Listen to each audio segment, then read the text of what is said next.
آج جو میرا مقابلہ ہے یہ ان 3 ڈاکوؤں سے، یہ تینوں ڈاکوؤں سے میرا مقابلہ ہے. اور جس طرح میں پھر اللہ تیرا شکر ادا کر رہا ہوں کہ انہوں نے عدم اعتماد کر دیا، یہ میری نشست میں آ گئے ہیں.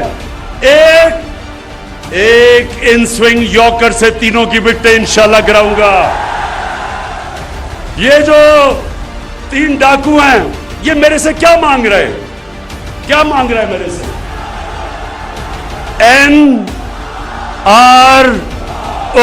شاباش، ماشاءاللہ ماشاءاللہ.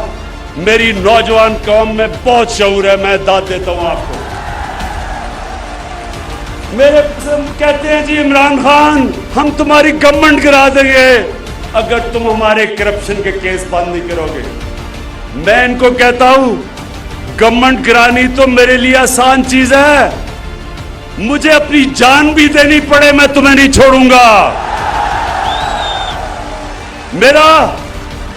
میں تمہارے سامنے پالیٹکس نہیں کر رہا، میں تمہارے خلاف جہاد لڑ رہا ہوں.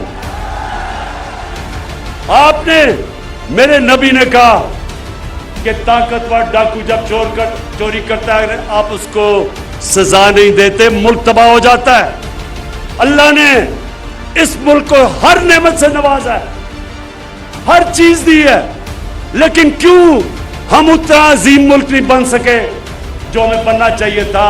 کیونکہ اس ملک میں بدقسمتی سے اب تک جو بڑا ڈاکو چوری کرتا ہے ہمارا سارا انصاف کا نظام اس کو سزا نہیں دے سکتا.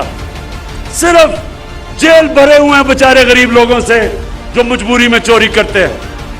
اس نظام کے خلاف حضرت علی رضی اللہ تعالیٰ نے کہا تھا کہ کفر کا نظام چل جائے گا لیکن ظلم اور ناانصافی کا نظام نہیں چل سکتا. انشاءاللہ میں اپنے اللہ کے سامنے وعدہ کر کے آیا تھا کہ اللہ جب تک میرے میں جان ہے میں اس ملک میں انصاف کی جنگ لڑوں گا. یہ جو ڈاکوؤں کا ٹولہ اکٹھا ہو گیا ہے، اب ان کی تینوں کی شکلیں تو ذرا پہلے دیکھیں. ایک طرف خطرناک ڈیزل، دوسری طرف شکل سے ڈاکو لگنے والا زرداری، اور تیسری طرف ڈرامہ باز، شو باز. اب یہ تین چوہے نکلے ہیں میرا شکار کرنے کے لیے، اور انشاءاللہ ان کا شکار ہوگا جلدی.